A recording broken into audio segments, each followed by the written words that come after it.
서울 강남의 한 작은 원룸에서 윤정이는 오늘도 새벽 5시에 눈을 떴습니다.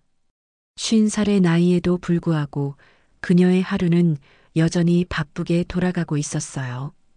편의점 새벽 근무를 마치고 돌아와 잠시 눈을 붙인 것뿐인데 벌써 딸 민주를 위한 아침 준비를 해야 할 시간이었죠.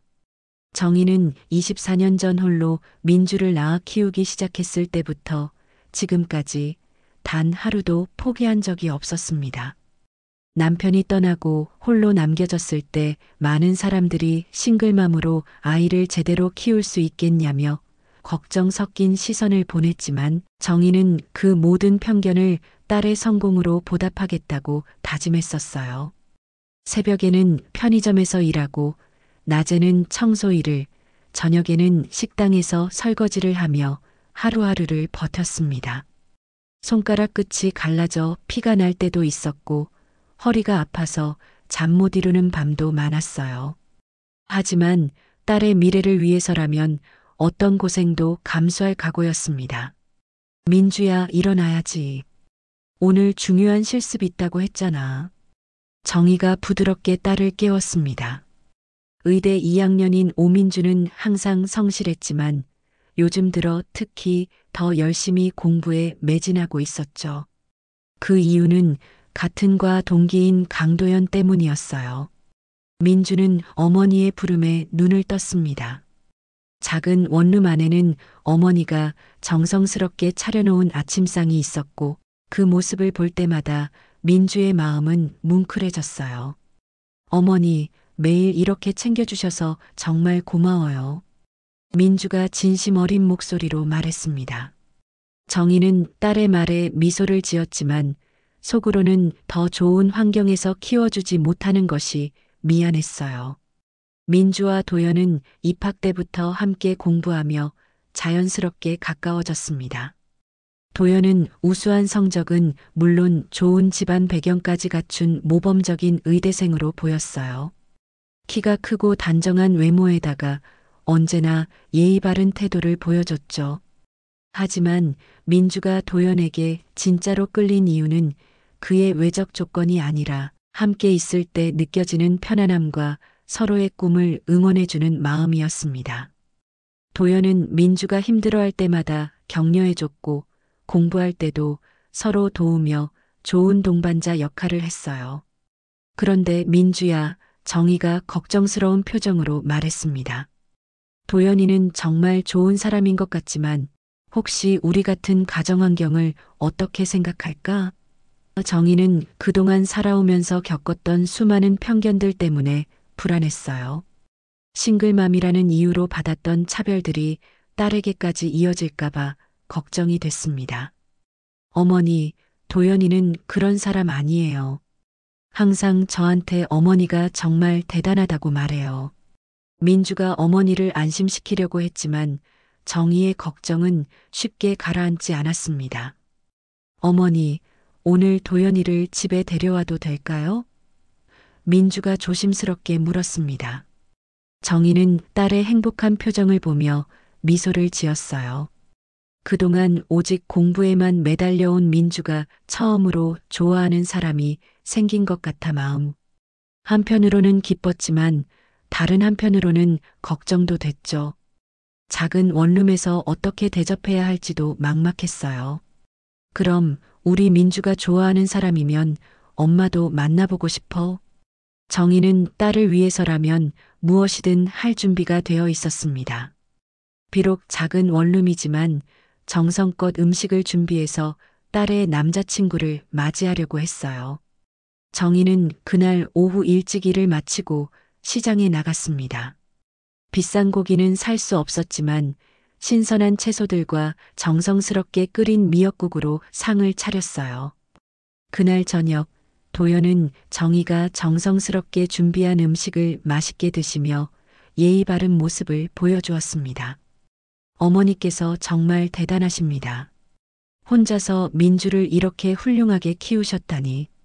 도연의 말에 정희는 뿌듯함을 느꼈어요. 하지만 동시에 마음 한구석에서는 이상한 위화감도 들었습니다. 도연의 말투나 행동에서 뭔가 어색한 부분들이 느껴졌거든요. 마치 연기를 하는 것 같은 어색함이랄까요? 도연이 돌아간 후 정희는 민주와 함께 설거지를 하며 대화를 나눴어요. 민주야, 도연이는 정말 괜찮은 사람인 것 같아. 그런데 정희가 말을 멈췄습니다. 어머니, 뭔가 걱정되세요? 민주가 물었어요. 아니야, 그냥 너무 완벽해 보여서 오히려 더 걱정이 되는구나. 세상에 그렇게 완벽한 사람이 어디 있겠어? 정희의 직감은 보통 맞았어요. 오랜 세월 혼자 살아오면서 사람을 보는 눈이 생겼거든요. 며칠 후 민주는 도연의 어머니인 배윤정을 만나게 되었습니다. 강남의 고급 카페에서 만난 윤정은 첫 만남부터 민주를 위아래로 훑어보며 불편한 시선을 보냈어요. 그녀가 입고 있던 명품 옷과 가방, 그리고 손목에 비싼 시계까지 모든 것이 민주를 압도했습니다. 그래, 내가 민주구나. 우리 도연이가 말하던 그 친구. 윤정의 말투에는 묘한 거리감이 담겨 있었습니다. 마치 민주를 사람이 아닌 물건을 평가하듯 바라보는 시선이었어요. 안녕하세요, 어머니. 처음 뵙겠습니다. 민주가 정중하게 인사했지만 윤정의 반응은 차갑기만 했어요. 그녀는 민주의 옷차림부터 가방, 심지어 손톱까지 세세하게 관찰하며 품격을 재단하고 있었습니다.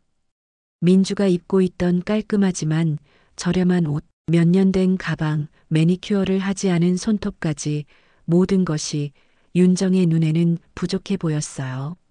도연아, 너 정말 이 친구와 진지하게 사귀고 있는 거니? 윤정이 아들에게 직접적으로 물었습니다. 그 순간 민주는 자신이 평가받고 있다는 것을 정확히 느꼈어요. 마치 상품을 검수하듯 자신을 바라보는 윤정의 시선에서 모욕감이 밀려왔죠. 그 순간 민주는 깨달았습니다. 이 사람에게는 자신이 사람이 아니라 그저 아들의 액세서리 정도로만 보인다는 것을요. 민주와 도연의 연애는 의대 동기들 사이에서도 소문이 날 정도로 모범적이었습니다. 둘 다 성적이 우수했고 함께 있는 모습이 잘 어울린다는 평가를 받았어요. 특히 도연은 항상 신사적인 태도로 민주를 대했고 공부할 때도 서로 도움을 주고받으며 좋은 파트너십을 보여주었죠. 의대 도서관에서 함께 공부하는 모습, 실습 때 서로를 챙겨주는 모습들이 다른 학생들에게도 인상적으로 보였어요. 민주야, 너희 둘 정말 잘 어울린다. 도연이는 집안도 좋고 성격도 괜찮은 것 같던데? 그 같은 과 친구인 수진이 민주에게 말했습니다. 실제로 도연은 서울 강남에 위치한 대형 병원을 운영하는 의사 집안의 아들이었어요. 게다가 학업 성적도 늘 상위권을 유지하며 교수들로부터도 인정받는 학생이었습니다. 강병호 원장이 운영하는 병원은 강남에서도 꽤 유명한 곳이었고 고급 승용차를 타고 다니는 도연의 모습은 많은 학생들의 부러움을 사기도 했죠. 하지만 민주는 도연과 함께하는 시간이 행복하면서도 부담스럽기도 했어요. 도연의 집안 배경을 알게 된 후로는 더욱 그런 감정이 커졌습니다. 도연이 자연스럽게 얘기하는 해외여행 경험들, 어릴 때부터 다녔던 각종 학원과 과외 선생님들, 그리고 가족 모임에서 만나는 의사 친척들까지 모든 것이 민주에게는 낯선 세계였어요. 우리 어머니는 정말 대단한 분이야. 혼자서 나를 여기까지 키워주셨거든. 민주가 자신의 가정 이야기를 털어놓을 때마다 도연은 이해한다고 했지만 그의 표정에서는 미묘한 변화가 감지되곤 했어요. 처음에는 감탄하는 듯 했지만 점점 어색한 침묵이 이어지곤 했습니다. 도연은 싱글맘 가정에서 자란 아이를 실제로는 처음 만나봤거든요. 머리로는 이해한다고 생각했지만 마음 깊은 곳에서는 미묘한 거리감을 느끼고 있었어요. 몇 달이 지나면서 두 사람의 관계는 더욱 깊어졌습니다. 함께 보내는 시간이 늘어났고 서로에 대해 더 많이 알게 되었어요. 도연은 민주의 성실함과 따뜻한 마음에 점점 더 끌렸고 민주 역시 도연의 배려심과 리더십의 매력을 느꼈습니다. 두 사람은 미래에 대한 꿈도 함께 나눴어요. 둘 다 훌륭한 의사가 되어서 많은 사람들을 도우고 싶다는 공통된 꿈이 있었거든요. 몇 달 후 도연이 먼저 결혼 이야기를 꺼냈습니다. 민주야, 우리 졸업하고 나서 결혼하면 어떨까? 난 너와 평생 함께하고 싶어. 갑작스러운 프로포즈에 민주는 당황했지만 마음 한편으로는 기뻤어요. 하지만 동시에 불안감도 몰려왔습니다. 과연 자신 같은 배경의 사람이 도연의 가족들에게 받아들여질 수 있을까 하는 걱정 때문이었죠. 도연의 프로포즈는 정말 로맨틱했어요. 의대 건물 옥상에서 야경을 바라보며 두 사람만의 특별한 장소에서 이뤄졌거든요. 민주야, 너 없는 내 인생은 상상할 수 없어. 너와 함께라면 어떤 어려움도 이겨낼 수 있을 것 같아. 도연의 진심 어린 고백에 민주는 감동했어요. 도연아, 나는 좋지만 너희 부모님께서는 어떻게 생각하실까? 민주의 조심스러운 질문에 도연은 자신만만하게 대답했습니다. 걱정 마. 우리 부모님도 분명 널 좋아하실 거야. 넌 정말 훌륭한 사람이니까. 하지만 도연의 자신감은 부모님에 대한 정확한 이해에 바탕한 것이 아니었어요. 그는 부모님이 얼마나 문벌과 집안을 중시하는지 제대로 파악하지 못하고 있었습니다. 하지만 현실은 도연의 예상과 달랐습니다. 배윤정은 아들의 결혼 이야기를 듣자마자 강하게 반대 의사를 표명했어요. 도연아, 너 정말 제대로 생각해 본 거니? 결혼은 단순히 두 사람만의 문제가 아니야. 가문과 가문이 만나는 일이라고. 윤정의 목소리에는 단호함이 묻어났습니다. 그녀에게는 아들의 행복보다 집안의 체면이 더 중요했어요. 어머니, 민주는 정말 좋은 사람이에요. 성적도 우수하고 인격도 훌륭하다고요. 도연이 민주를 변호했지만 윤정의 생각은 이미 굳어져 있었어요. 그녀에게는 민주의 개인적인 능력보다는 가정 배경이 더 중요한 판단 기준이었습니다. 윤정은 이미 며느리감에 대한 자신만의 기준을 정해놓고 있었거든요. 좋은 사람이라는 것과 우리 가문에 어울리는 사람이라는 건 별개의 문제야. 싱글맘 가정에서 자란 아이가 과연 우리 집안의 며느리로서 역할을 제대로 할 수 있을까? 윤정의 편견 어린 말에 도연은 할 말을 잃었습니다. 어머니의 강한 반대에 부딪히자 그의 자신감도 흔들리기 시작했어요. 강병우 원장도 아내와 비슷한 생각이었어요. 도연아, 내가 민주를 좋아하는 건 이해하지만 현실적으로 생각해 봐야 해. 우리 병원을 이어받을 내가 어떤 사람과 결혼하느냐는 정말 중요한 문제야. 아버지까지 반대하자 도연은 완전히 위축되었어요. 한편 정희는 딸로부터 결혼 이야기를 들었을 때 복잡한 감정에 휩싸였어요. 한편으로는 딸의 행복을 위해 기뻐해야 한다고 생각했지만 다른 한편으로는 불안한 마음이 컸습니다. 그동안 싱글맘으로 살아오면서 겪었던 수많은 편견과 차별들이 떠올랐거든요. 민주야, 정말 그 집안에서 널 받아들여줄까? 엄마는 걱정이 돼서 그래. 정희의 걱정 어린 목소리에서 그동안의 상처들이 묻어났어요. 어머니, 도연이는 저를 사랑한다고 했어요. 그리고 저도 도연이를 정말 좋아해요. 저희가 서로 사랑하면 되는 거 아닌가요? 민주의 순수한 말에 정희는 마음이 아팠습니다. 세상이 그렇게 단순하지 않다는 것을 너무 잘 알고 있었거든요. 사랑만으로는 해결되지 않는 현실의 벽들이 얼마나 높고 견고한지 경험으로 알고 있었어요. 결국 도연은 부모님을 설득하기 위해 민주를 집으로 초대했습니다. 강남의 고급 주택가에 위치한 도연의 집은 민주가 살아온 환경과는 너무나 달랐어요. 넓은 정원과 웅장한 건물, 그리고 집안의 고급스러운 인테리어까지 모든 것이 민주에게는 낯설고 부담스러웠습니다.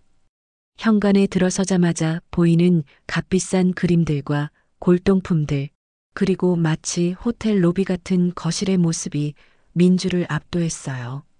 어서 와라, 민주야. 강병호 원장이 민주를 맞이했지만 그의 시선 역시 탐탁지 않은 기색이 역력했어요. 정중하게 인사는 받았지만 눈빛에서는 이미 품평하고 있다는 느낌이 들었습니다. 식사 자리에서 윤정은 은근한 압박을 가하기 시작했습니다. 민주야, 어머니는 어떤 일을 하고 계시니? 그 질문 하나하나가 민주에게는 시험처럼 느껴졌죠. 윤정의 질문들은 겉으로는 관심을 보이는 것 같았지만 실제로는 민주의 집안 배경을 파헤치려는 의도가 뻔히 보였어요. 민주는 그 자리에서 자신이 면접을 보고 있는 것 같은 기분을 느꼈습니다. 상견례 날이 다가왔습니다. 정희는 며칠 전부터 긴장해서 잠을 이루지 못했어요. 평생 모아둔 적금을 깨서 새 옷을 샀고 미용실에서 머리도 단정하게 정리했습니다. 딸의 행복을 위해서라면 무엇이든 할 각오였죠. 어머니, 너무 긴장하지 마세요. 도연이 부모님도 좋은 분들일 거예요. 민주가 어머니를 위로했지만 정희의 불안감은 쉽게 가라앉지 않았습니다. 싱글맘으로 살아오면서 겪었던 수많은 편견과 시선들이 떠올랐거든요. 강남의 고급 한정식 집에서 열린 상견례 자리는 처음부터 어색한 분위기였습니다. 배윤정은 정희를 위아래로 훑어보며 냉담한 표정을 지었어요. 반면 정희는 최대한 공손하게 인사를 드렸습니다. 안녕하십니까? 민주 어머니 윤정희입니다. 오늘 이렇게 만나 뵙게 되어 영광입니다. 네, 그렇군요. 윤정의 짧고 건조한 대답에 자리의 분위기가 한순간 얼어붙었습니다. 강병호 원장도 별다른 말 없이 정희를 쳐다만 볼 뿐이었어요. 도연과 민주는 서로 걱정스러운 눈빛을 주고받았습니다. 음식이 나오고 나서야 겨우 대화가 시작되었는데 윤정의 질문들은 처음부터 날카로웠습니다. 정희 씨는 어떤 일을 하고 계세요? 그 질문 속에는 이미 답을 예상하고 있다는 듯한 뉘앙스가 담겨 있었어요. 편의점에서 일하고 있습니다. 그리고 주말에는 식당에서도 아르바이트를 하고 있어요. 민주를 뒷바라지하기 위해서요. 정희가 솔직하게 답했지만 윤정의 표정은 더욱 굳어졌습니다. 아, 그렇군요. 그럼 민주 아버님은 어떻게 되시는지. 윤정의 추궁은 계속되었어요. 정희는 얼굴이 빨갛게 달아오르는 것을 느꼈지만 차분하게 대답했습니다. 저희는 민주가 어릴 때 이혼했습니다. 그 후로 혼자 아이를 키워왔어요. 아, 그래서 싱글맘이시군요. 윤정의 말투에는 동정이 아닌 경멸이 묻어났습니다. 그럼 민주도 아버지 없이 자랐겠네요. 혼자 키운 아이라 교육이 좀 덜 됐을 것 같은데. 그 순간 정희의 가슴이 철렁 내려앉았어요. 민주가 참지 못하고 끼어들려고 했지만 정희가 조용히 손짓으로 말렸습니다. 민주는 정말 착하고 공부도 잘하는 아이입니다. 비록 저 혼자 키웠지만 남부럽지 않게 키웠다고 자신합니다. 정희의 목소리에는 떨림이 있었지만 당당함도 함께 묻어났어요. 그렇다고 하시지만 말이죠. 윤정이 코웃음을 쳤습니다. 우리 집안과는 격이 다르다는 걸 인정하셔야 할 것 같은데요. 도연이는 3대째 의사 집안에서 자란 아이거든요. 가문의 전통과 품격이라는 게 있어요. 그 말을 들은 순간 정희의 눈가가 붉어졌습니다. 하지만 딸 앞에서 무너질 수는 없었어요. 저희가 비록 가난하지만 인격만큼은 누구에게도 뒤지지 않습니다. 민주도 마찬가지고요. 인격이요? 윤정이 비웃듯 말했습니다. 정희 씨, 현실을 좀 보세요. 결혼이라는 건 사랑만으로 되는 게 아니에요. 집안과 집안이 만나는 건데 도저히 어울리지 않는 조합이라고요. 솔직히 말해서 우리 도연이가 너무 아까워요. 민주가 더 이상 참을 수 없어 벌떡 일어났습니다. 어머님, 그런 식으로 말씀하시면 안 되죠. 하지만 정희가 딸의 손을 꽉 잡으며 말렸어요. 민주야, 앉아. 강병호 원장도 처음으로 입을 열었습니다. 정혜 씨 말씀도 일리가 있지만 우리도 도연이의 장래를 생각하지 않을 수 없어요. 의사라는 직업 특성상 사회적 지위도 중요하고 배우자의 가정환경도 무시할 수 없거든요. 그렇다면 윤정이 찬찬히 정희를 바라보며 말했습니다. 혹시 정희 씨께서 좀 더 현명한 판단을 해주시면 어떨까요? 민주를 위해서라도 말이에요. 지금이라도 이 관계를 정리하시는 게 서로에게 좋을 것 같은데요. 그 순간 식당 안의 공기가 얼어붙었습니다. 정희는 떨리는 손으로 물잔을 들었지만 제대로 마실 수도 없었어요. 24년 동안 딸 하나 잘 키워보겠다고 온갖 고생을 다 해왔는데 그 모든 노력이 한순간에 무시당하는 기분이었습니다. 민주는 어머니의 창백한 얼굴을 보며 가슴이 터질 것 같았어요. 평생 자신을 위해 희생해온 어머니가 이런 모욕을 당하는 모습을 보고만 있을 수는 없었습니다. 나는 우리 어머니가 모욕당하게 두고 볼 수는 없어요. 하지만 정희는 끝까지 참았습니다. 딸의 앞날을 위해서라도 이 자리에서 감정을 폭발시킬 수는 없다고 생각했거든요. 죄송합니다. 제가 부족한 게 많아서. 정희의 사과하는 모습을 본 민주의 마음은 찢어질 것 같았습니다. 상견례 자리의 분위기가 더욱 차갑게 식어가는 가운데 배윤정은 마치 계획이라도 세워둔 듯 차근차근 말을 이어갔습니다. 그래도 우리 도연이가 민주를 정말 좋아하니까 아예 불가능한 건 아니라고 봅니다. 그녀의 말에 정희와 민주는 한 줄기 희망을 품었어요. 하지만 윤정의 다음 말은 그 희망을 산산조각 내버렸습니다. 다만 몇 가지 조건이 있어요. 이 조건들을 지킬 수 있다면 결혼을 허락해드릴 생각입니다. 윤정의 목소리에는 마치 큰 은혜라도 베푸는 듯한 뉘앙스가 담겨 있었어요. 어떤 조건인가요? 정희가 조심스럽게 물었습니다. 딸의 행복을 위해서라면 어떤 어려움도 감수할 각오는 되어 있었지만 막연한 불안감이 가슴을 짓눌렀어요. 첫째, 민주는 결혼 후에 매일 저에게 안부 전화를 드려야 해요. 며느리로서 시어머니를 챙기는 건 기본 도리니까요. 윤정이 손가락을 하나씩 꼽으며 말했습니다. 민주는 그 말을 듣고 당황했어요. 매일 안부 전화라니 마치 감시를 받는 것 같은 기분이었거든요. 둘째, 명절이나 중요한 날에는 친정보다 시댁을 우선해야 합니다. 당연한 거죠? 결혼하면 우리 집 며느리가 되는 거니까. 윤정의 말에 정희의 표정이 어두워졌어요. 명절조차 딸과 함께 보낼 수 없다는 뜻이었거든요. 잠깐, 그건 너무. 민주가 항의하려 했지만 윤정은 손을 들어 말을 막았습니다. 아직 끝나지 않았어요. 셋째, 민주는 결혼 후 취업을 하면 안 됩니다. 의사 아내가 밖에서 일하는 건 우리 집안 체면에 맞지 않아요. 그 순간 민주의 얼굴이 창백해졌습니다.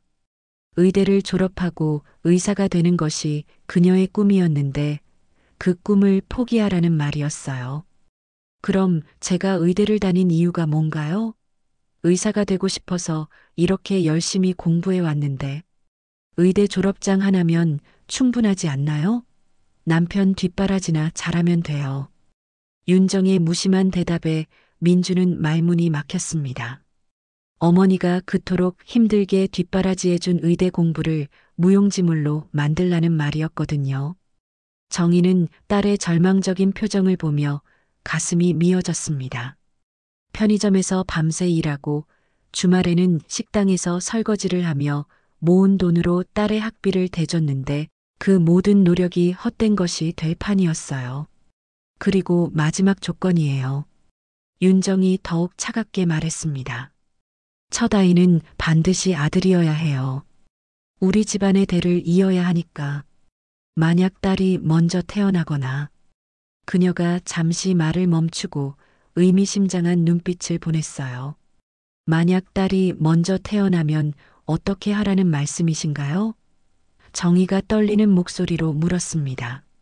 설마 하는 마음이 들었지만 윤정의 다음 말은 예상보다 더 충격적이었어요. 그럼 우리 도연이가 다른 여자를 만나서라도 아들을 낳을 수 있게 동의해야 해요. 첩을 들이든 재혼을 하든 말이에요. 우리 집안대를 이어야 하는 것보다 중요한 게 어디 있겠어요? 윤정의 말에 강병호 원장도 고개를 끄덕였습니다. 그건 당연한 거 아닌가? 우리 집안대를 누가 이어요? 민주는 그 말을 듣고 온몸이 얼어붙었습니다. 자신이 아들을 낳지 못하면 남편이 다른 여자와 아이를 가져도 동의해야 한다는 말이었거든요. 이건 결혼이 아니라 완전한 굴욕이었어요. 민주는 더 이상 참을 수 없었습니다. 도연아, 너는 이런 얘기를 듣고도 가만히 있을 거야? 하지만 도연은 고개를 숙인 채 아무 말도 하지 않았어요. 부모님의 권위 앞에서 완전히 위축된 모습이었습니다. 그리고 또 하나 더 있어요. 윤정이 잔인한 미소를 지으며 말했습니다. 혹시라도 이 조건들을 지키지 않거나 나중에 말썽을 부린다면 언제든지 이혼할 각오를 해야 해요. 각서까지 써주시면 더 좋고요. 정희는 그 말을 듣고 온몸이 떨렸습니다. 이건 결혼 조건이 아니라 노예 계약서나 다름없었어요. 딸을 완전히 그들의 소유물로 만들겠다는 뜻이었거든요. 어머님, 이건 너무 심한 것 같아요. 민주가 간신히 말했지만 목소리가 떨리고 있었어요. 사랑한다던 도연은 여전히 침묵을 지키고 있었고 그 모습이 더욱 실망스러웠습니다. 심하다고요? 윤정이 코웃음을 쳤습니다. 우리 같은 집안에 들어오려면 이 정도는 감수해야 하는 거 아닌가요? 아니면 처음부터 분수에 맞는 집안을 찾아보시든지. 그 순간 정희의 눈에서 눈물이 흘러내렸습니다. 하지만 그녀는 울음을 참고 딸을 바라보았어요. 민주의 눈에도 분노의 불꽃이 타오르고 있었지만 여전히 어머니를 걱정하는 마음이 더 컸습니다. 시간을 좀 주세요. 생각해보고 답을 드리겠습니다. 정희가 간신히 말했습니다. 더 이상 이 자리에 있을 수 없을 것 같았거든요. 윤정은 만족스러운 표정으로 고개를 끄덕였어요. 그러세요. 하지만 너무 오래 생각하지는 마시고 일주일 안에 답을 주세요. 마치 큰 양보라도 해주는 듯한 윤정의 말투에 민주는 주먹을 꽉 쥐었습니다. 어머니가 당하는 모욕을 보며 가슴속 분노가 끓어오르고 있었어요. 일주일이 흘렀지만 정희와 민주는 답을 주지 않았습니다. 그 굴욕적인 조건들을 받아들일 수도 없었고 그렇다고 딸의 행복을 포기할 수도 없어서 고민만 깊어갔어요. 민주는 그동안 도연과도 제대로 말을 나누지 않았습니다. 상견례 자리에서 보여준 그의 침묵이 계속 마음에 걸렸거든요. 민주야, 어떻게 생각해? 정희가 조심스럽게 딸의 의견을 물었습니다. 편의점 야간 근무를 마치고 돌아온 새벽, 모녀는 작은 식탁에 마주 앉아 있었어요. 어머니, 솔직히 말씀드리면 도연이한테 실망했어요. 민주가 고개를 떨어뜨리며 말했습니다. 그 자리에서 어머니를 지켜드리지도 못하고 자기 부모님 말씀에만 고개 끄덕이더라고요.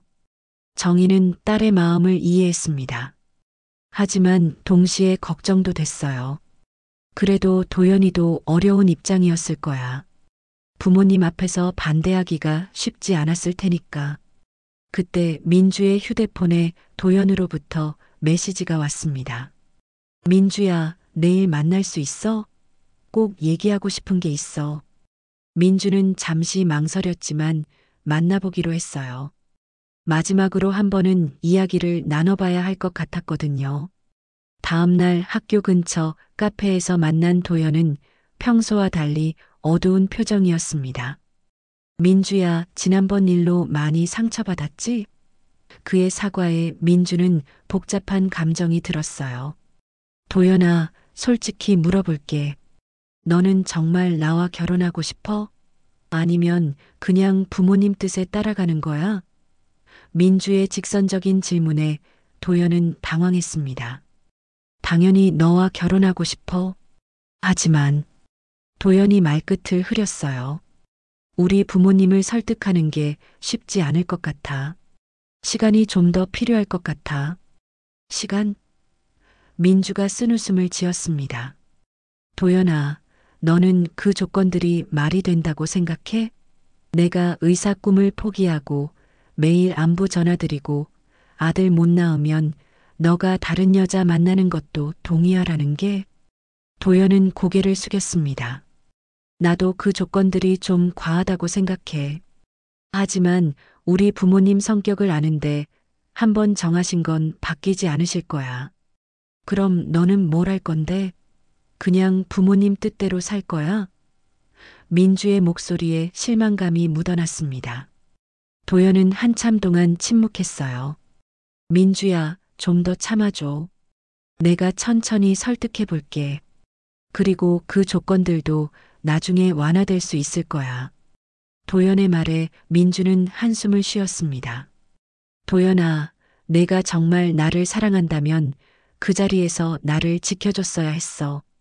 우리 어머니가 그렇게 모욕당하는데 가만히 있었잖아. 민주의 눈에서 눈물이 고였어요. 미안해, 정말 미안해. 나도 그때 뭐라고 말해야 할지 몰라서. 도연이 민주의 손을 잡으려 했지만 민주는 손을 뿌리쳤습니다. 알겠어. 이제 확실히 알겠어. 민주가 일어서며 말했습니다. 너는 변하지 않을 거야. 평생 부모님 그늘 아래서 살면서 나한테만 양해를 구할 거야. 민주야, 그렇게 말하지 마. 나도 노력할게. 도연이 다급하게 말했지만 민주의 마음은 이미 정해져 있었습니다. 그때 카페 문이 열리며 배윤정이 들어왔습니다. 마치 이 만남을 알고 있었다는 듯이 자연스럽게 그들의 테이블로 다가왔어요. 어머, 민주야. 도연아, 너희 여기서 뭐 하고 있니? 어머니, 어떻게 여기에? 도연이 당황해했지만 윤정은 능숙하게 자리에 앉았습니다. 혹시 우리가 제시한 조건들 생각해 봤어? 일주일이 지났는데. 민주는 윤정을 똑바로 바라보며 말했습니다. 네, 충분히 생각해 봤어요. 그리고 천천히 일어서면서 계속 말했습니다. 그런데 저는 그 조건들을 받아들일 수 없겠어요. 뭐라고? 윤정의 표정이 순식간에 굳어졌습니다. 감히 우리 조건을 거부한다고? 네, 거부합니다. 민주의 목소리가 점점 단호해졌어요. 그리고 한 가지 더 말씀드릴 게 있어요. 저는 우리 어머니를 그렇게 모욕하는 집안과는 절대 결혼할 수 없습니다. 카페 안에 다른 손님들이 이쪽을 쳐다보기 시작했지만 민주는 개의치 않았어요. 우리 어머니는 저 혼자 키우시느라 평생 고생하셨어요. 그런 어머니를 무시하고 깔보는 사람들과 한 가족이 될 수는 없습니다. 민주야. 도연이 놀라서 일어났습니다. 갑자기 왜 이래? 진정해. 진정하라고. 민주가 도연을 바라보며 말했습니다. 도연아, 너도 마찬가지야. 내가 진짜 나를 사랑했다면 그날 나를 지켜줬어야 했어. 우리 어머니가 모욕당하는 걸 보고만 있었잖아. 윤정이 벌떡 일어서며 소리쳤습니다. 이런 무례한 아이를 우리가 얼마나 좋은 조건을 제시해줬는데. 좋은 조건이라고요? 민주가 웃으며 말했습니다. 저를 노예로 만드는 조건이 좋은 조건인가요? 제 꿈을 포기하고 매일 감시받고 아들 낳는 기계가 되라는 게 좋은 조건이에요? 민주야, 제발. 도연이 붙잡으려 했지만 민주는 단호하게 그의 손을 뿌리쳤습니다. 도연아, 우리는 여기서 끝이야. 나는 너 같은 사람과는 함께 할 수 없어. 민주의 선언에 카페 안이 조용해졌어요. 후회하게 될 거야. 윤정이 소리쳤습니다. 우리 같은 집안을 차버리고 뭘 할 수 있다고 생각해? 민주는 마지막으로 윤정을 바라보며 말했습니다. 네, 후회할지도 모르죠. 하지만 우리 어머니의 명예보다 소중한 건 없어요. 그리고 가방을 들고 카페를 나갔습니다. 민주가 도연과 결별을 선언한 후 며칠이 지났습니다. 의대 캠퍼스에서는 그들의 파혼 소식이 빠르게 퍼져나갔어요. 많은 동기들이 놀라워했지만 민주에게 가까운 친구 수지는 오히려 안도의 표정을 지었습니다. 민주야, 솔직히 말하면 내가 잘한 것 같아. 수진이 조심스럽게 말을 꺼냈어요. 사실 도연이에 대해서 얘기하고 싶었던 게 있었거든. 무슨 얘기? 민주가 궁금해하며 물었습니다. 수지는 잠시 망설이다가 입을 열었어요. 너 혹시 도연이가 이번 학기 성적이 어떤지 알아? 수진의 질문에 민주는 고개를 갸우뚱했습니다. 성적? 도연이는 항상 상위권이잖아. 그게 수진이 한숨을 쉬며 말했습니다. 실은 도연이 요즘 성적이 많이 떨어졌어. 특히 이번 중간고사에서는 거의 바닥권까지 내려갔다고 들었거든. 민주는 깜짝 놀랐습니다. 도연과 함께 공부할 때는 그런 기색을 전혀 보이지 않았거든요. 정말? 그런데 나랑 같이 있을 때는 공부 잘하는 것 같았는데. 그게 바로 문제야. 수진이 심각한 표정으로 말했어요. 도연이는 너한테 계속 의존해왔던 것 같아. 과제도 내가 도와주고 시험 공부할 때도 내가 정리해준 노트로 했잖아. 그제야 민주는 그동안의 일들이 떠올랐습니다. 도연이 항상 자신에게 과제 도움을 청했고 시험 전에는 꼭 함께 공부하자고 했던 것들이요. 그때는 서로 도우며 공부하는 거라고 생각했는데 알고 보니 일방적인 도움이었던 셈이었어요. 그리고 또 한 가지. 수진이 더욱 조심스럽게 말했습니다. 해부학 실습 때 도연이가 한 말 기억나? 너한테 평생 함께하고 싶다고 했을 때 말이야. 응, 기억해. 민주가 답했습니다. 그때 우리 조애들이 다 들었거든.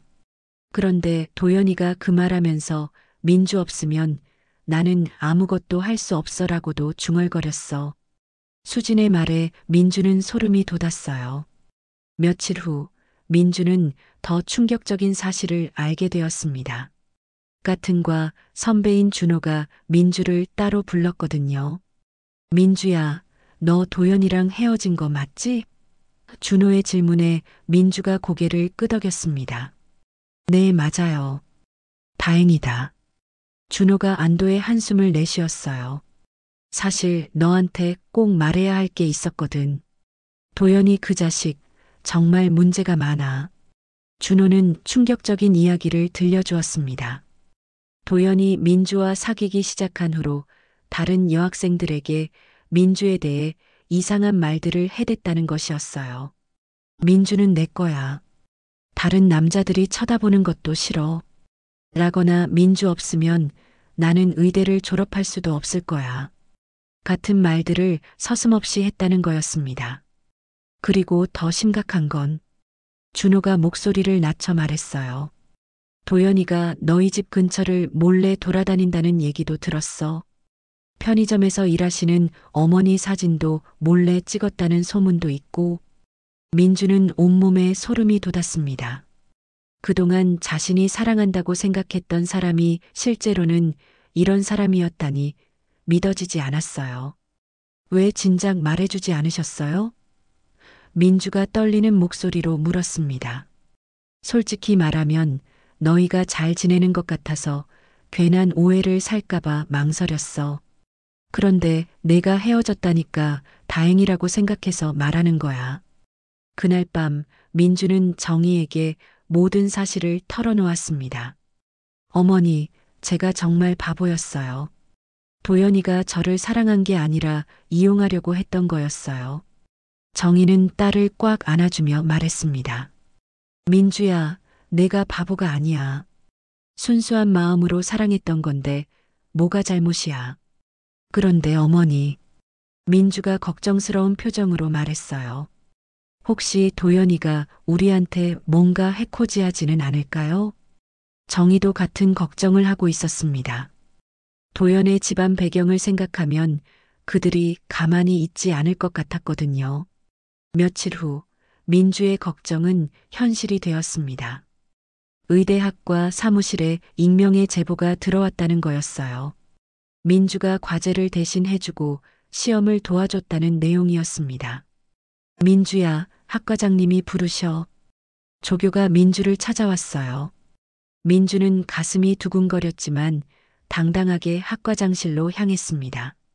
민주 학생, 익명 제보가 들어왔는데 혹시 다른 학생 과제를 대신 해준 적이 있나?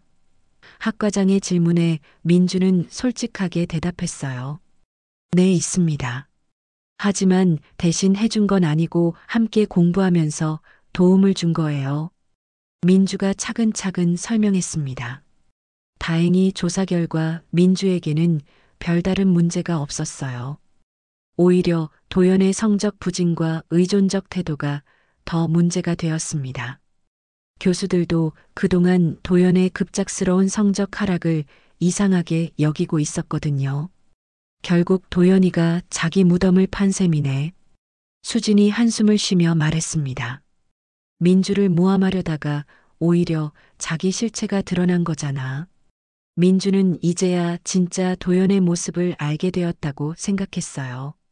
사랑이 아니라 의존이었고 배려가 아니라 이용이었던 거였습니다. 그리고 그런 사람의 부모님이 자신과 어머니를 무시한 것도 어쩌면 당연한 일이었죠. 민주는 며칠 동안 조용히 생각을 정리했습니다. 그동안 자신과 어머니가 당한 모욕들이 머릿속에서 맴돌았어요. 단순히 화만 내고 끝낼 수는 없었습니다. 도연과 그의 가족들이 저지른 일들의 진실을 세상에 알려야겠다고 마음먹었죠. 어머니, 저 복수할 거예요. 민주가 조용하지만 단호한 목소리로 말했습니다. 정희는 딸의 표정에서 예전과 다른 결연함을 느꼈어요. 민주야, 복수라니. 그냥 잊고 사는 게 어떨까? 정희가 걱정스럽게 말했지만 민주의 마음은 이미 굳어져 있었습니다. 안 돼요, 어머니. 그들이 우리를 무시하고 모욕한 건 절대 그냥 넘어갈 수 없어요. 특히 어머니를 그렇게 대한 건 용서할 수 없다고요. 민주는 지난 2년 동안 도연과 함께 공부하면서 모은 모든 자료들을 꺼내기 시작했어요. 첫 번째 단계는 도연의 학업 실체를 폭로하는 것이었습니다. 민주는 그동안 도연이 제출한 과제들과 자신이 도와준 부분들을 꼼꼼히 정리했어요. 도연이 민주의 아이디어를 그대로 베껴서 제출한 레포트들, 민주가 정리해준 노트를 보고 답안을 작성한 시험들까지 모든 증거를 수집했습니다. 수진아, 혹시 도연이가 다른 애들한테도 이런 식으로 도움받은 적 있을까? 민주가 친구에게 조심스럽게 물어보았어요. 있지, 많이. 수진이 단번에 대답했습니다. 사실 우리 과에서는 다들 알고 있었어. 도연이가 혼자서는 제대로 된 과제 하나 못한다는 걸. 그런데 집안이 워낙 좋으니까 다들 눈 감아주고 있었던 거지. 민주는 더 많은 증거를 모으기 시작했습니다. 도연이 베껴간 과제들을 원본과 비교 분석했고 다른 동기들의 증언도 수집했어요. 심지어 도연이 민주 몰래 녹음한 설명을 그대로 발표해서 사용한 것까지 찾아냈습니다. 이제 충분한 것 같아. 민주가 두꺼운 파일을 정리하며 말했어요. 그리고 학과 교수들과 학사관리팀에 정식으로 신고서를 제출했습니다. 강도연 학생이 지난 2년간 지속적으로 다른 학생들의 과제를 표절했고 시험에서도 부정행위를 저질렀다는 것이었어요. 민주는 모든 증거 자료를 첨부해서 제출했습니다. 며칠 후 조사 결과가 나왔습니다. 도연의 표절과 부정행위가 모두 사실로 밝혀진 거예요. 특히 민주가 작성한 해부학 레포트를 그대로 베껴서 제출한 것이 가장 결정적인 증거였습니다. 강도연 학생, 학사징계위원회에 회부됩니다. 학과장의 선언에 도연은 얼굴이 새하얗게 질렸어요. 의대에서 표절과 부정행위로 징계를 받는다는 것은 사실상 의사가 되는 길이 막히는 것과 같았거든요. 의대 캠퍼스는 순식간에 이 소식으로 떠들썩해졌습니다. 도연이가 그런 짓을 했다고? 민주한테만 의존하고 있었다는 거야? 동기들의 수군거림이 끊이지 않았어요. 하지만 민주의 복수는 여기서 끝이 아니었습니다. 이제 두 번째 단계를 실행할 차례였죠. 그런데 뜻밖의 도움이 나타났습니다. 같은과 동기인 이소영이 민주에게 다가온 거예요. 민주야, 혹시 배윤정 아줌마한테 복수하고 싶어? 소영의 어머니는 강남 사교계에서 모임을 주최하는 인물이었어요. 소영아, 갑자기 왜? 민주가 궁금해하자 소영이 속사정을 털어놓았습니다. 우리 엄마가 몇 년 전에 배윤정한테 엄청 창피당한 적이 있어. 그때 엄마가 새로 산 가방이 가짜라고 모든 사람 앞에서 망신을 줬거든. 그런데 알고 보니 배윤정이 질투해서 그런 거였어. 우리 엄마는 그때부터 복수할 기회만 노리고 있었다고. 민주의 눈이 반짝였습니다. 그럼 소영이 어머니께서 도와주실 수 있을까? 당연하지. 우리 엄마 배윤정, 그 여자 혼내주고 싶어서 안달이야. 내가 가진 정보 좀 알려줘. 소영의 제안에 민주는 완벽한 계획을 세우기 시작했어요. 민주는 배윤정에 대해서도 철저히 조사를 시작했어요. 겉으로는 화려해 보이지만 실제로는 어떤 상황인지 알아보고 싶었거든요. 소영의 어머니 최 여사의 도움으로 더 자세한 정보를 얻을 수 있었습니다.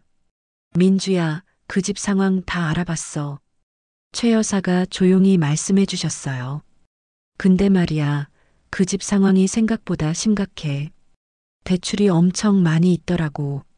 민주는 더 자세한 정보를 수집했습니다. 강병호 원장의 병원은 겉으로는 번창해 보였지만 실제로는 경영난에 시달리고 있었어요. 최신 의료 장비 구입을 위해 받은 대출과 강남집 담보대출까지 합치면 빚이 10억 원을 넘는다는 것이 밝혀졌습니다.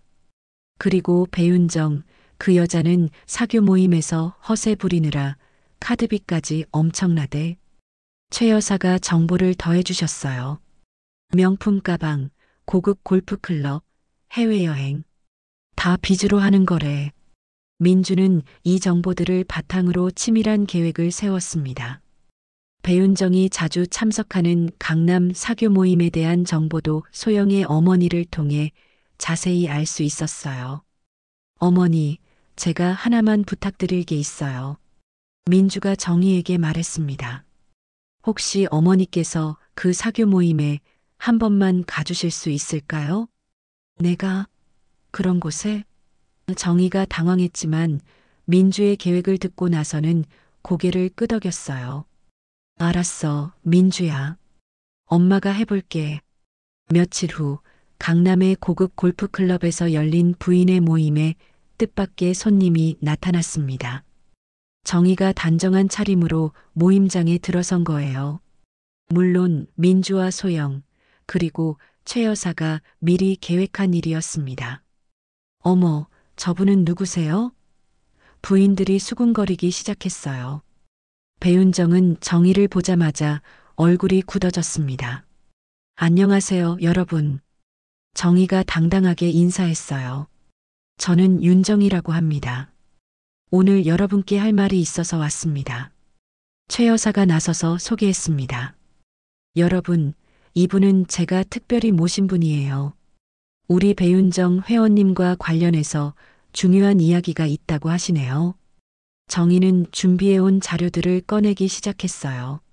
강병호 병원의 부채 현황, 배윤정의 카드 연체 기록, 그리고 그들이 얼마나 허세를 부리며 살고 있는지에 대한 구체적인 증거들이었습니다. 배윤정 씨께서 평소 여러분께 자랑하시던 그 명품들, 사실은 다 할부로 구입하신 거더라고요. 심지어 몇 개는 가짜도 섞여 있고요.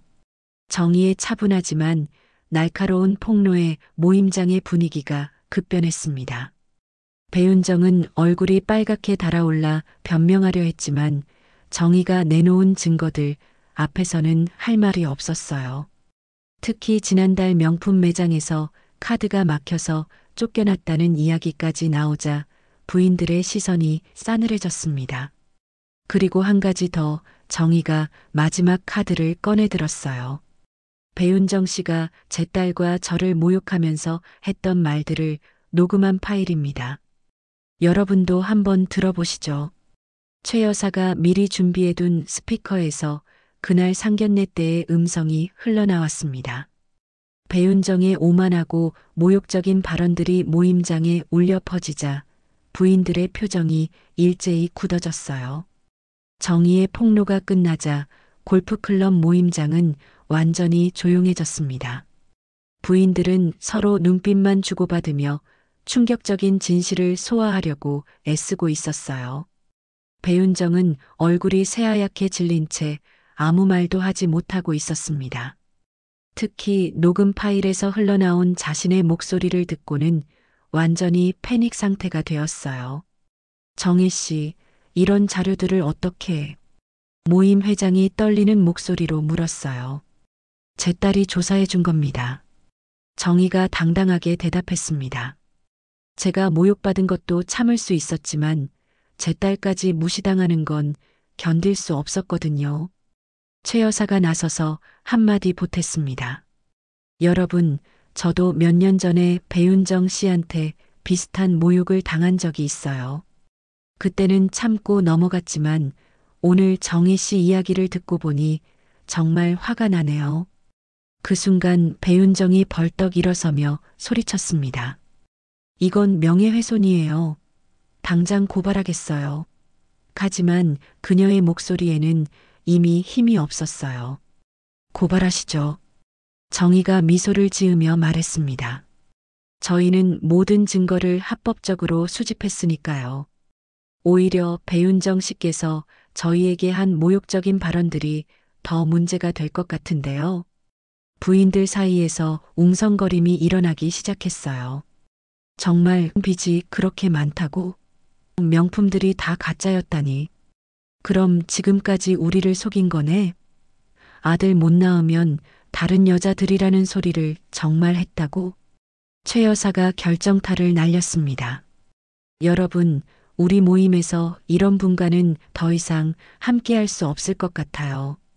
우리의 품격을 떨어뜨리는 일이니까요.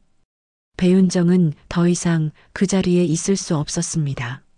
수치심과 분노로 얼굴을 붉히며 모임장을 나가버렸어요. 하지만 이미 늦었습니다.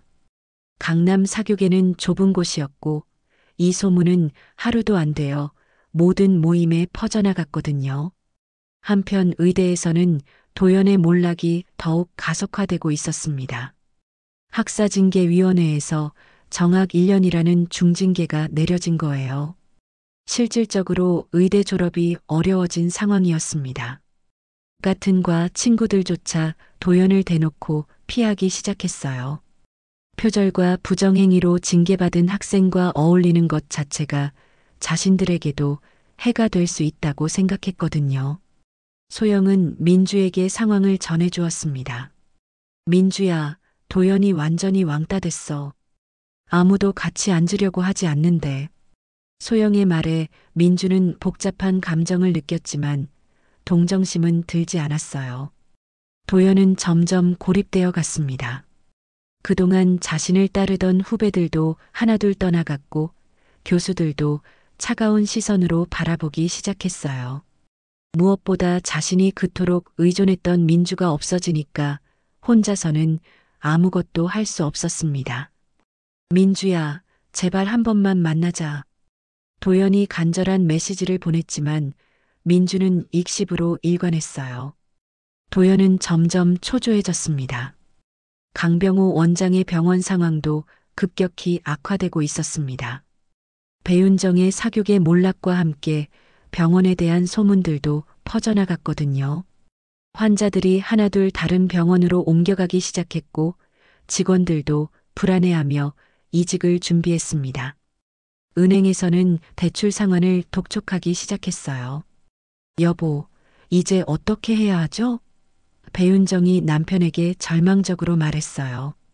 사교 모임에서도 완전히 왕따가 됐고 병원 상황도 이런데 최 여사는 아예 제 전화도 받지 않아요.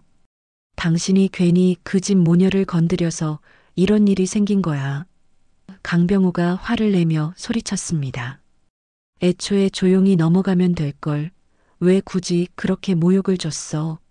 부부싸움까지 일어나면서 집안은 완전히 엉망이 되어갔어요. 며칠 후 더 이상 견딜 수 없었던 배윤정과 도연이 민주의 집을 찾아왔습니다. 작은 원룸 앞에서 서성거리며 용기를 내기까지 한참이 걸렸어요. 예전 같으면 이런 곳에 올 생각조차 하지 않았을 테지만 이제는 선택의 여지가 없었습니다. 민주야, 정희 씨, 저희 얘기 좀 들어보세요. 배윤정이 문을 두드리며 소리쳤습니다. 하지만 안에서는 아무 대답이 없었어요. 그들의 목소리는 들리고 있었지만 정희와 민주는 일부러 무시하고 있었습니다. 어머니, 제발 문 좀 열어주세요. 사과드리고 싶어요. 도연도 간절하게 매달렸지만 정희와 민주는 꿈쩍도 하지 않았습니다. 밖에서 들려오는 그들의 애원하는 목소리를 들으며 모녀는 서로 눈을 마주보고 조용히 미소를 지었어요. 1시간 넘게 문 앞에서 기다리던 그들에게 드디어 문이 열렸어요. 하지만 나온 것은 민주가 아니라 정희였습니다. 정희의 표정은 예전처럼 위축되거나 주눅들지 않았어요. 오히려 당당하고 차분했습니다. 정희 씨, 저희가 잘못했어요. 진심으로 사과드려요. 배윤정이 고개를 숙이며 말했지만 정희의 표정은 변하지 않았습니다. 예전에는 이런 사과라도 받으면 고맙게 생각했겠지만 이제는 달랐어요. 어머님, 정말 미안해요. 이럴 줄 알았으면 그때 어머님과 민주를 지켜드렸을 거예요. 도연도 눈물을 흘리며 사과했어요. 하지만 그의 사과에는 진심보다는 자신의 처지를 한탄하는 마음이 더 커 보였습니다. 그때 민주가 나타났습니다. 예전과 달리 당당하고 차분한 모습이었어요. 이럴 줄 알았으면 민주가 차가운 미소를 지으며 말했습니다. 그럼 그때는 왜 그러셨어요?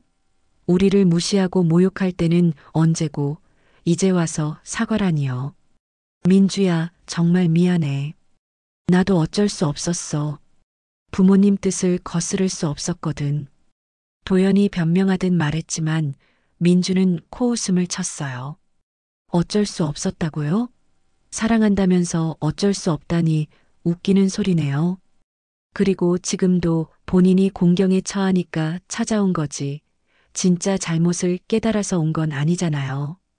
민주의 말에 도연은 할 말을 잃었습니다. 배윤정도 마지막 시도를 해봤어요. 정희 씨, 우리가 조건도 다 철회할게요.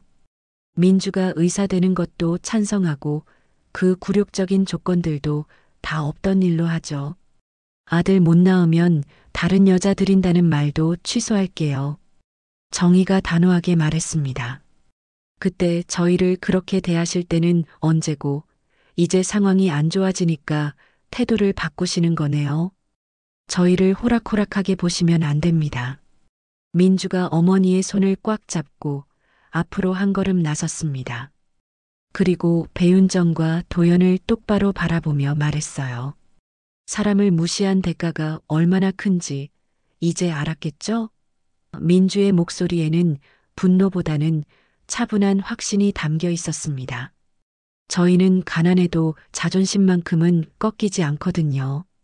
그리고 무엇보다 민주가 정의를 바라보며 따뜻하게 미소 지었어요. 저에게는 세상에서 가장 훌륭한 어머니가 계시니까요. 정의도 딸의 손을 더욱 꽉 잡으며 고개를 끄덕였습니다. 그 순간 모녀의 마음은 그 어느 때보다도 단단하게 연결되어 있었어요. 그동안의 고생과 아픔이 모두 이 순간을 위한 것이었다는 생각이 들었습니다. 배윤정과 도연은 더 이상 할 말이 없었습니다. 그들의 진심 없는 사과가 통하지 않는다는 걸 깨달았거든요. 결국 그들은 고개를 떨구고 그 자리를 떠날 수밖에 없었습니다. 며칠 후 민주는 학과에서 우수학생으로 표창을 받았어요. 그동안의 성실한 학업 태도와 뛰어난 성적을 인정받은 거였습니다. 무엇보다 어려운 상황에서도 흔들리지 않고 자신의 길을 걸어간 점이 높이 평가받았어요. 소영이 축하해주며 말했습니다. 민주야, 정말 멋있어. 내가 당당하게 맞서는 모습 보니까 나도 용기가 생겨. 교수들도 민주의 진가를 새롭게 인정하기 시작했어요. 도연의 실체가 드러나면서 오히려 민주의 진정한 실력이 더욱 부각되었거든요. 그동안 도연이 받았던 칭찬들이 사실은 민주의 도움 덕분이었다는 것이 밝혀지자 교수들은 민주를 더욱 주목하기 시작했습니다. 민주야, 정말 자랑스러워. 정의가 딸을 꽉 안아주며 말했습니다. 그동안의 고생이 모두 보람으로 바뀌는 순간이었어요. 이제는 누구도 우리를 우습게 보지 못할 거예요. 정의는 딸의 말에 고개를 끄덕였어요. 그 어떤 편견과 모욕 앞에서도 굴복하지 않을 강인함을 얻었거든요. 모녀는 서로를 바라보며 미소 지었습니다. 그들의 진정한 승리는 이제부터 시작이었어요.